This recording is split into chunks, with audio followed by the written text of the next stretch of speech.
Hello and welcome to view point. Make in India ఈ నినాదం మనకు తెలియంది కాదు. మరి ఈ కార్యక్రమంలో భాగంగా మరో కీలక ముందడుగు పడిందని చెప్పాలి.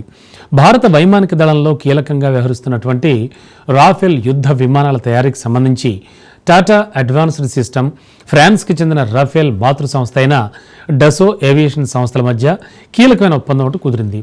రాఫెల్ యుద్ధ విమానాలకు చెందినటువంటి మెయిన్ పార్ట్స్ హైదరాబాద్లోనే తయారు చేయాలంటూ రెండు సంస్థలు కూడా ఒక ఒప్పందానికి వచ్చాయి.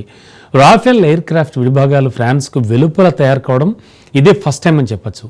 ఏరోస్పేస్ రంగంలో భారత్ అయితే మాత్రం ఊహించని గణనీయమైన డెవలప్మెంట్ అయితే సాధిస్తుందని చెప్పడానికి ఈ రీసెంట్గా చేసుకున్నటువంటి ఒడంబడిక ఓ ఎగ్జాంపుల్గా చెప్పచ్చు.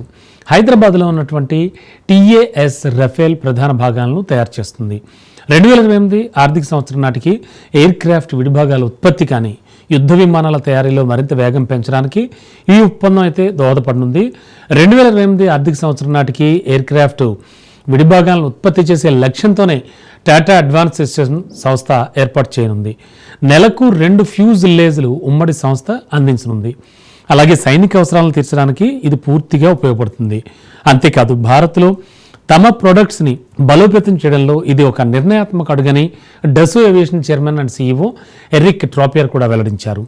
భారత రక్షణ రంగంలో తమ సర్వీసెస్ని విస్తరిస్తున్నందుకు ఆయన ధన్యవాదాలు కూడా తెలిపారు. మరి నిర్ణయం రాఫెల్ విస్తరణకు మరింత దోహదం చేస్తుందని, అంతేకాదు నాణ్యమైన సేవలు కూడా అందిస్తూ సైనిక అవసరాలను తీర్చేందుకు ఉపయోగపడుతుందని పేర్కొన్నారు.